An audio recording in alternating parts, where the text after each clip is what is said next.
Et salut à tous, bienvenue sur Linus sur location en direct du studio. Et oui, les enfants sont en vacances et c'est très compliqué d'enregistrer à la maison malgré les portes fermées et tout ce que vous voulez.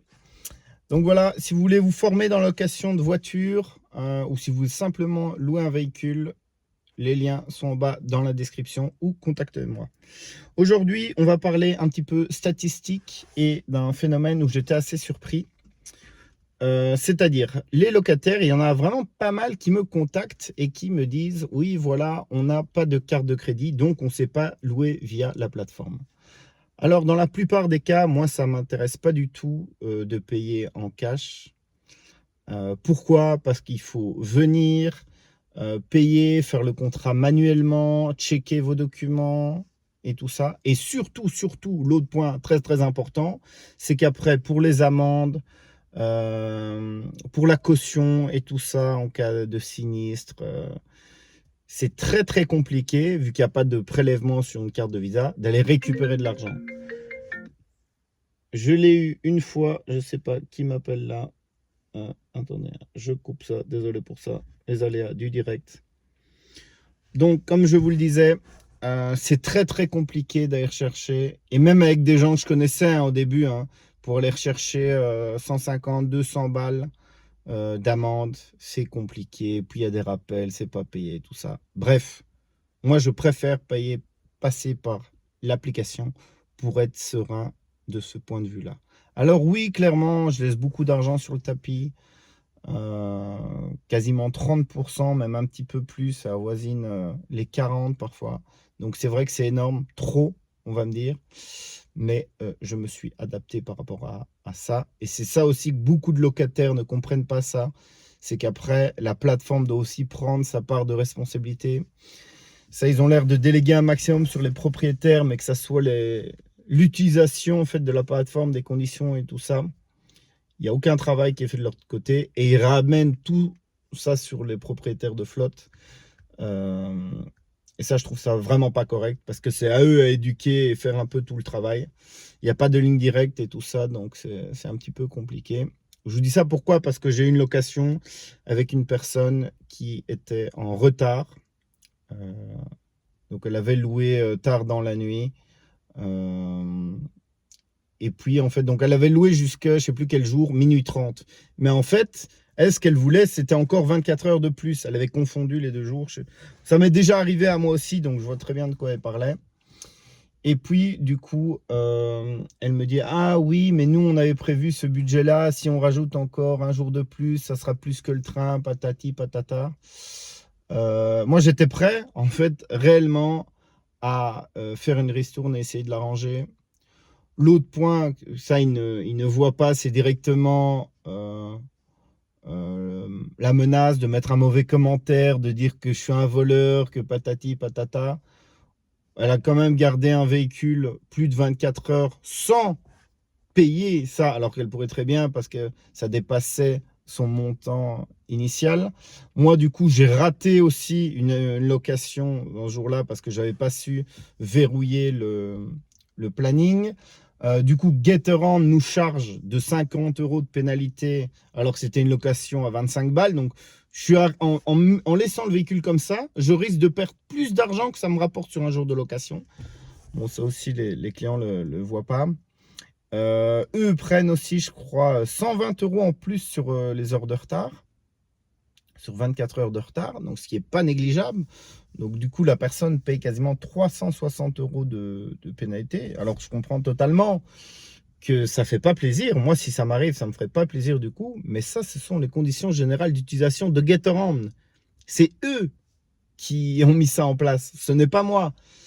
Mais le client final, lui, pense que c'est: ah voilà, tel locataire, c'est un enfoiré, il m'a volé, patati, patata. Ah ben non, c'est pas moi qui retire l'argent, ce sont eux.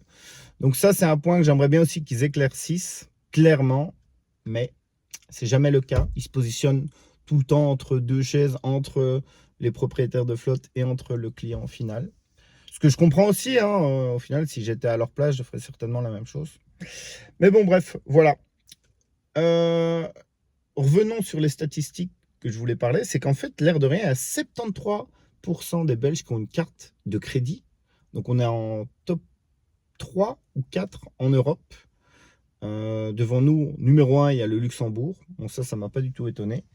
Mais du coup, tous ces clients qui n'ont pas de carte de crédit, bah, c'est quand même, on va dire, on est dans un pays relativement facile d'accès pour la carte de crédit. Donc, n'hésitez pas à aller chercher une carte de crédit. Alors oui, ça peut vous coûter quelques euros par mois, par année, tout patati. Au final, à l'heure actuelle, avec les achats sur Internet, les vacances et tout ça, c'est quasiment une obligation. Hein, quasiment aux États-Unis, quand on voit l'utilisation des cartes de crédit, on est dans un monde tout autre qu'ici. Et bon, bref. Voilà les stats. Et alors, le dernier pays d'Europe, c'est la Grèce. Je ne sais pas combien ils ont. Je crois que moins d'une personne sur deux a une carte de crédit. L'autre point que je voulais parler aussi, c'était par rapport aux amendes routières. Donc, je regarde un peu les statistiques, ça vient de la police fédérale belge, donc police.be. Et donc, en 2015, on avait, vous voyez, les amendes d'excès de vitesse de 0 à 10 km/h, on en avait 1 500 000. Et en 2024, on a 3 fois plus, on est à 4 800 000. Donc, c'est énorme, ça a quasiment triplé. Et quand je le vois aussi, c'est clairement une grosse... Est-ce que c'est vraiment ça la sécurité routière? Est-ce que ça change si tu roules à 70 ou 73 ou 76? Donc oui, on va me dire la distance de freinage et tout ça.